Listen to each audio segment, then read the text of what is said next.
estrategia del día es traída para vos por bloomberlinia.com. Muy buenos días, soy Belén Escobar y en este capítulo de la Estrategia del Día Argentina tenemos una entrevista con Tobías Petkovic-Balbiani, economista senior del equipo de research de Facimex.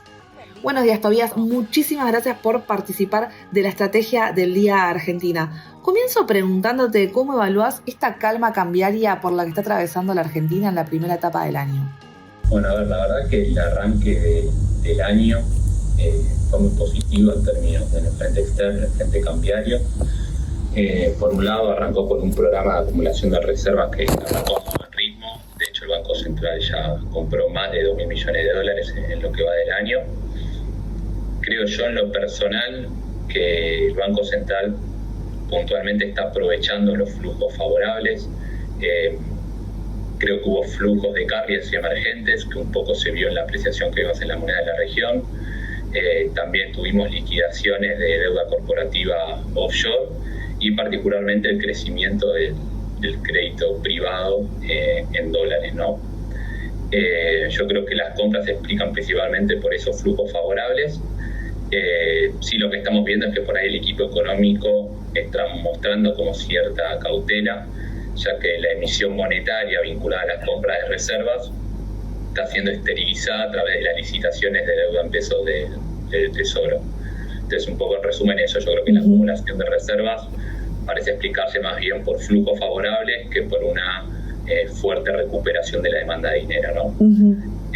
Y creo que después la gran noticia es que todas estas compras de reservas se dieron con apreciación del tipo de cambio, tanto del tipo de cambio oficial como de los dólares financieros. Y bueno, yo creo en particular que esa apreciación cambiaria se explica un poco por el debilitamiento del dólar a nivel global. De hecho, si uno mira las monedas de la región en lo que va del año, se apreciaron, y en algunos casos puntuales como el real brasilero o el peso mexicano o el peso chileno se apreciaron todavía más que el peso argentino. Ahora, vos comentabas justamente y destacabas la acumulación de reservas en esta primera etapa del año. ¿Ves que sea sostenible ese ritmo por parte del Banco Central? Sí, yo lo veo sostenible. Te repito, creo que estos flujos favorables van a estar presentes principalmente en el primer trimestre del año, vinculado a las liquidaciones de deuda corporativas, el crecimiento del crédito en dólares y este carry hacia emergentes. Y creo que ese puente hasta la cosecha gruesa ya está tendido, ¿no? Y que después, sobre todo, las compras del segundo trimestre van a estar explicadas principalmente por la liquidación del agro. Generalmente en abril y mayo suele alcanzar máximos del año. Así que sí, lo veo sostenible en el tiempo, y creo que sobre todo el arranque de esta compra de reservas es más que consistente con la meta anual que se puso el propio Banco Central de comprar $10.000 millones este año, ¿no? Y te quería preguntar también, ¿cómo ves la decisión del gobierno de no salir al mercado internacional con un riesgo país que actualmente está en la zona de los 500 puntos? Bueno, esa es una pregunta muy interesante, y creo que quizás es el debate uno de los debates más relevantes de la coyuntura actual. A ver, es cierto que hoy tenemos un riesgo país en zona de 500 puntos aproximadamente. También es cierto que hace una semana llegó a perforar esos 500 puntos y alcanzó mínimos desde mediados de 2018. En primer lugar, creo que hay que tener en cuenta que estamos en un contexto global muy favorable en el frente financiero.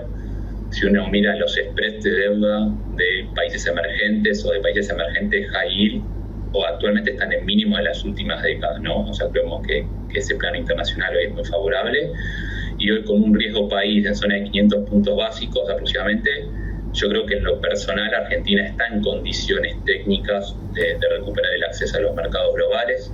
Un caso muy interesante fue lo que pasó con Ecuador a comienzos de este año.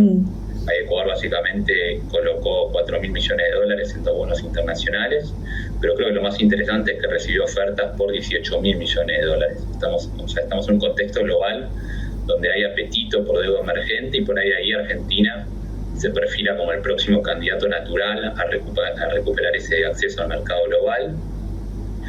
El gobierno, tanto el ministro de Economía como el presidente, salieron a decir que por el momento ellos no piensan salir al mercado internacional. Desde mi punto de vista, lo que está buscando el gobierno es apostar por una compresión adicional del riesgo país, y que por ahí el soberano pueda salir al nivel de lo que salieron los corporativos, ¿no? O sea, si miramos un poco las colocaciones corporativas desde la elección legislativa, se estuvieron financiando una tasa promedio del 8,5%, y yo creo que por ahí el gobierno apunta a eso, ¿no? A esperar una compresión adicional del riesgo país e intentar salir alineados con los corporativos argentinos. Y entonces ves posible, ¿no?, que comprima un poco más el riesgo país. Mencionabas que hace algunos días nada más había perforado la barrera de los 500 puntos. ¿Cómo ves esa situación?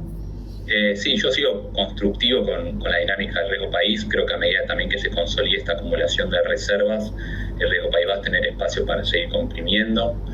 De hecho, nuestro escenario base dentro del equipo de Facimex es que hacia fin de año, digamos, el ratio entre el riesgo país de Argentina y los spreads de la deuda emergente high yield sea de 1,25, y eso, para que tengas una referencia, eso sería consistente con un riesgo país en zona de 400 puntos básicos. Hoy estamos trabajando un poco con ese escenario, pensando un horizonte hacia fin de año, ¿no? Y en ese sentido, ¿vos ves algún tipo de impacto, por ejemplo, de cambio en la presidencia de la Fed? No veo por ahí un impacto como inmediato o significativo. Obviamente va a haber que monitorearlo. Sí, por ahí lo que se vio un poco en las últimas semanas es que lo que tiene implícito el mercado de bajas de tasas de la Fed por ahí se demoró un poco en el tiempo. O sea, por esas bajas de tasas de la Fed que venía descontando el mercado, que si mal no recuerdo eran 2 bajas de 25 puntos básicos a lo largo del año, lleguen un poco más tarde. Pero bueno, esto vinculado un poco a los datos económicos que estuvo publicando Estados Unidos, ¿no? Y bueno, promediando ya la mitad de febrero, más o menos destacaste algunas cuestiones que te parece que pueden llegar a buen rumbo en los próximos meses, pero ¿cuáles considerás que son los próximos desafíos del equipo económico? A ver, yo creo que el programa estaba bastante encaminado en términos de los fundamentos macro. O sea, creo que el equilibrio fiscal va a seguir siendo el pilar del programa económico, y por ahí lo que faltaba era el tema de acumulación de reservas, que es lo que se empezó a atacar con mucha fuerza desde este año. Quizás lo que se vio en los últimos meses, sobre todo, es una pausa en lo que es el proceso de desinflación, ¿no? O sea, venimos en los últimos meses con leve aceleración inflacionaria. Claramente el proceso de desinflación entró en pausa desde, digamos, los mínimos de mayo, junio del año pasado. Pero a ver, pensando un poco hacia adelante, creo en lo personal que la inflación va a seguir relativamente alta en febrero y marzo, pero principalmente por cuestiones más bien transitorias vinculadas a precios regulados, ¿no? O sea, en febrero vamos a tener subas de tarifas de electricidad y gas, también de colectivos en el AMBA, y después eso va a seguir pesando un poco en marzo, y en marzo suelen sumarse los típicos aumentos estacionales en educación por el inicio de las clases, también en indumentaria por el cambio de temporada. Entonces yo creo que esa inflación va a seguir un poco elevada en febrero y marzo. Sí creo que se va a reanudar ese proceso de desinflación a partir del segundo trimestre de este año. De hecho, por ahí no descarto que por ahí incluso pueda llegar a perforar el 2% mensual en el segundo o tercer trimestre del año, ¿no? Pero creo que por ahí el principal desafío, la principal pausa que encontró el programa económico, por un lado es el sendero de desinflación, y después por otro lado, que también el programa vaya mostrando delivery y resultados en términos de actividad, salario real y empleo, ¿no? Hablabas de la aceleración que puede haber de la inflación. ¿Tienen alguna estimación respecto de qué esperar para febrero y marzo? Sí, mirá, nosotros estamos proyectando puntualmente una inflación de febrero en zona de 2,6% mensual, y la vemos en niveles similares en marzo, ¿no? Te repito, principalmente por este efecto de los precios regulados. Hay un poco la expectativa en términos más cualitativos, es que siempre nos imaginamos una inflación transitoriamente más alta en el primer trimestre, y un poco por ese sentido venían nuestras recomendaciones hoy, que por ahí preferíamos priorizando más los instrumentos ser cortos antes que a tasa fija, ¿no? Pensando por ahí el ser de mayo o el ser de junio, nos gustaban más que los instrumentos a tasa fija. Y bueno, un tema que hoy por hoy está en el centro de la agenda económica es esta media sanción a la reforma laboral. ¿Cómo ves un eventual impacto de esta reforma que se puede convertir en ley? ¿Qué estás viendo al respecto? A ver, en términos de mercado no veo un impacto como inmediato y de magnitud. Creo que un poco ya estaba en precios, que con el triunfo electoral del gobierno en la elección legislativa de octubre, ya estaba metido en precios que el gobierno iba a quedar muy bien posicionado para aprobar reformas estructurales. Obviamente la reforma laboral creo que era la más urgente y también se trata de un paso muy importante para ir flexibilizando todo lo que es el mercado laboral.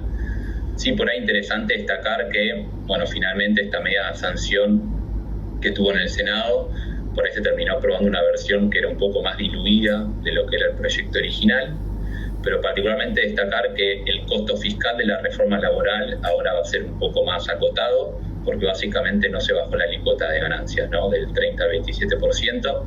Ahí nosotros estimamos que ese costo fiscal, que ahora no va a estar, era de 2/10 del producto aproximadamente. Entonces, el gobierno por ahí no va a requerir seguir ajustando tanto el gasto discrecional con la misma magnitud con respecto a lo que era antes, ¿no? Si bien es poco, por ahí 2/10 del PBI, todo suma, pero creemos igual que el equilibrio fiscal va a seguir siendo como el pilar del programa económico. Bueno, Tobías, muchísimas gracias por haber participado de la Estrategia del Día Argentina. No, un placer. Muchas gracias a ustedes por la invitación. Esto fue La Estrategia del Día Argentina, escrito y narrado por Francisco Aldaya. Producido por Arturo Luna y Daniela Hernández. Que tengas un día muy productivo.